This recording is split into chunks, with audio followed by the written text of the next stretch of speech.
Common Methods started about 2.5 years ago. We developed a strategy around creating 3 common methods which we'd focus on with designers, namely the methods of living, designing and producing, which we would focus the designers' procedures on how they would initiate with one another, how they would actually collaborate and work. So the first team which we decided to work with for the collaboration was 2 designers, Matthew Nielson from the brand Matte Black, and then Lio de Bruin, who's based in Eindhoven, recent graduate from Design Academy from 2012. Developing the creative process was, I think, the trickiest bit, because I don't think either of us have designed with somebody else. But I think what was very easy is that our personalities matched quite nicely, in that because neither of us had designed together before, this process was conversational. It was just a back and forth. And I found it very nice that it meant that you, as one person, you weren't stuck with that design decision. You could bounce it against somebody else, and if they agreed with you, that was the way to go and you could move forward. Yeah.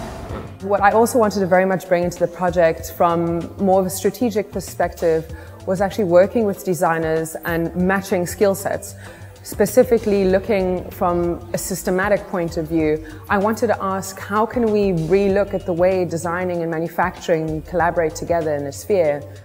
Yeah, what I really like about Matthew's work is it's so simple, and that's the genius behind. The shape is so minimalistic and such a sharp shapes and well thought. And I think the qualities I enjoyed the most is that I enjoy things that require a lot of attention to detail when manufacturing, and Leo's work is very ornate. It takes a lot of time, it's all hand stitched.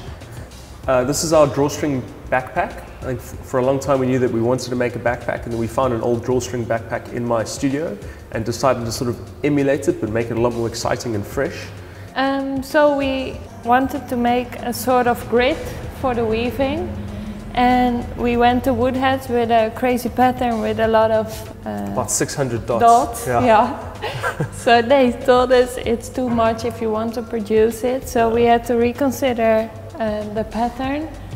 So the idea behind the bag is that shape-wise, it's very, very clean, very simple, but it's got a lot of detail on it, mainly through the use of weaving and through the CNC machine from woodheads.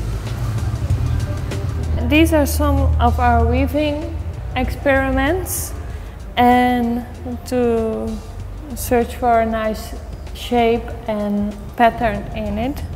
And at the end we chose this one, also because this was too much punching for this pattern. So, yeah. I think we knew right at the beginning that the herringbone would be our favorite pattern. This is the weaving that Lio sent through, posted through while we were still in our own countries.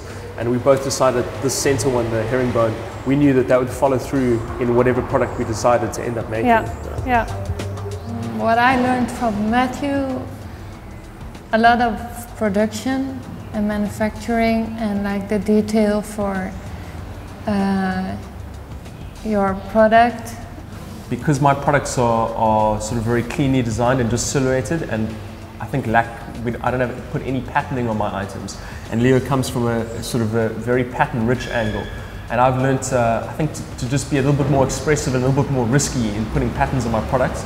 I have no doubt that the products of mine coming out in the future will show a lot of the stuff that I've learned working with Lio. There will be more patterns, definitely.